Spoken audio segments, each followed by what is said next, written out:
Scientists calculated exactly when the last light in the universe goes out. Not an estimate. Not a guess. A precise mathematical answer, published in a peer-reviewed journal, and the number they found. It will genuinely break something in your brain. And here's the thing that makes it worse. Until recently, physicists thought they had until 10 to the power of 100 years. 10 to the power of 100. That's a 1 followed by 100 zeros. A Google. So much time, the concept itself collapses. But a 2023 study out of Radboud University in the Netherlands changed the math.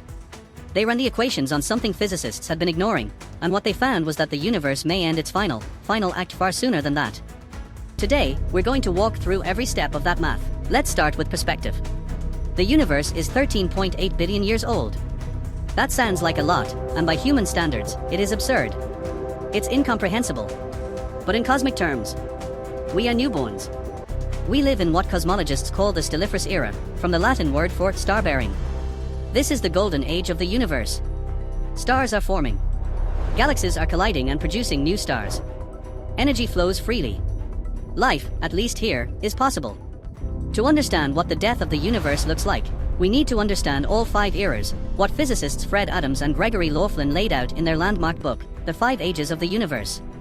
Each era is defined by what kind of objects dominate the cosmos and what kind of energy, if any, is available. We'll move through each one. And with each era, the universe gets darker, colder, and quieter. It doesn't go out with a bang. It goes out with barely a whisper. Right now, the Milky Way alone contains roughly 100 to 400 billion stars. Other galaxies add hundreds of billions more. The universe is, for lack of a better word, alive with fire. But stars are not eternal. Every star, every single one, is a controlled nuclear explosion slowly consuming itself. Our sun converts about 600 million tons of hydrogen into helium every single second. It has been doing this for 4.6 billion years. It will do it for another 5 billion years before it swells into a red giant, scorches the inner planets, and collapses into a white dwarf. Other stars have other timelines. The largest, most massive stars, the blue supergiants, burn so hot and so fast they explode as supernovae in just a few million years. The smallest red dwarfs. They burn so slowly and so efficiently that they'll outlive every other type of star by a staggering margin, but eventually, the last red dwarf will sputter and die. Star formation will slow, it's already slowing, as free hydrogen gets consumed and scattered. No new stars means no new fire. No new fire means the Stelliferous era ends. Around 10 to the power of 14 years from now, that's 100 trillion years, the last star goes dark. The golden age of the universe is over. Now we enter something called the Degenerate era. This lasts from roughly 10 to the power of 15 to 10 to the power of 39 years, numbers that have no frame of reference in human experience. The universe is dark. There are no more burning stars. But it is not entirely empty. The corpses of dead stars remain, white dwarfs, neutron stars, and brown dwarfs that never had enough mass to ignite in the first place. These are the dominant objects in this era. White dwarfs are incredibly dense. A teaspoon of white dwarf material would weigh about 5 tons on Earth.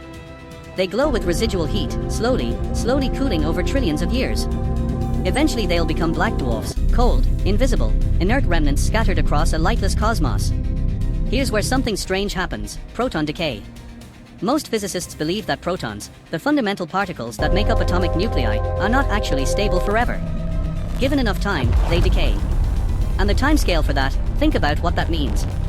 Not just stars dying. Not just planets going cold. The actual atoms, the protons inside every nucleus of every atom, coming apart. Every white dwarf. Every neutron star.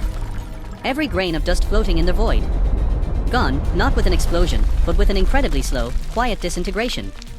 By the end of the Degenerate era at around 10 to the power of 40 years, ordinary matter as we know it, atoms, molecules, the stuff of chemistry and biology, may no longer exist.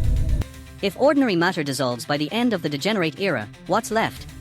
Black holes. The black hole era runs from approximately 10 to the power of 40 to 10 to the power of 100 years. In this era, black holes are the only significant objects left in existence. They orbit each other in the profound darkness. They occasionally collide. They slowly, unimaginably slowly, radiate energy and shrink. That process is called Hawking radiation, and it's one of the most important ideas in 20th century physics. Stephen Hawking predicted in 1974 that black holes aren't truly black. Quantum mechanics says they emit a tiny, faint thermal radiation. Essentially, black holes slowly leak energy into space. The bigger the black hole, the longer it takes to evaporate. And the supermassive ones, the behemoths at the center of galaxies, will last an extraordinarily long time. But here's the key insight: they all end. Every black hole, no matter how massive, loses energy through Hawking radiation. And as it loses mass, it radiates faster.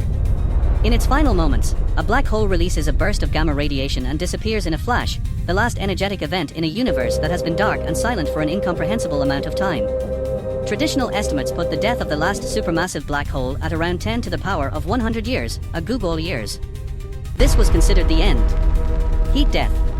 The maximum entropy state. The universe in perfect, permanent, inert equilibrium. Then came the 2023 paper from Radboud University in the Netherlands, and it changed the timeline.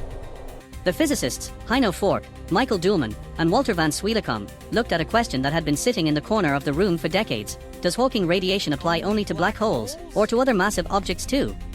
Hawking's original derivation focused on the event horizon of black holes, the boundary past which nothing escapes. But the mathematical principles behind Hawking radiation actually stem from something more general: the quantum behavior of fields near any curved spacetime or strong gravitational boundary. Their calculations showed that neutron stars, and potentially white dwarfs, which were already gone, but more relevantly, the end-stage black hole remnants, could evaporate via a similar mechanism. And neutron stars, being smaller and less massive than supermassive black holes, would evaporate far faster than previously assumed. That's the headline number. 10 to the power of 78 years instead of 10 to the power of 100. You might think, well, both are incomprehensibly huge, why does it matter? Here's why it matters. The difference between 10 to the power of 78 and 10 to the power of 100 is not 22 years. It's not 22 billion years. The difference is itself an astronomically large number. You would need to fit our entire universe's current age, 13.8 billion years, into that gap so many times over that the number of times you could fit it is itself larger than the age of the universe squared. The universe is dying. The math says so. And now we have a more precise obituary: after the last black hole evaporates, we enter the dark era. This is Era 4. There is nothing left to generate meaningful energy. No stars. No white dwarfs. No black holes. Just sparse, random subatomic particles drifting through an enormous, cold, expanding void. The universe's temperature approaches absolute zero, 0 Kelvin, but never quite reaches it. There are still faint quantum fluctuations. Occasionally, over timescales so vast they are meaningless, a Boltzmann brain might randomly assemble from quantum noise. A structure of the same informational complexity as a human mind, spontaneously self-organizing from nothing, existing for a moment, and dissolving. This is not a hopeful thought. It is a haunting one. And finally, Era 5. Heat death. The universe reaches maximum entropy. There are no gradients left. No temperature differences. No energy flow. Physics as we understand it, which requires energy differentials to do work, becomes permanently, finally inert. The universe doesn't explode. It doesn't collapse. It just stops having anything interesting happen. Forever. So, the universe is dying. We now know the rough schedule. Stars in 10 to the power of 14 years. Matter itself in 10 to the power of 40. Black holes by 10 to the power of 78 to 10 to the power of 100. And then permanent, irreversible silence. And I want to sit with the obvious question for a second: does any of this matter? You and I will be gone in decades. Human civilization optimistically might last millions of years.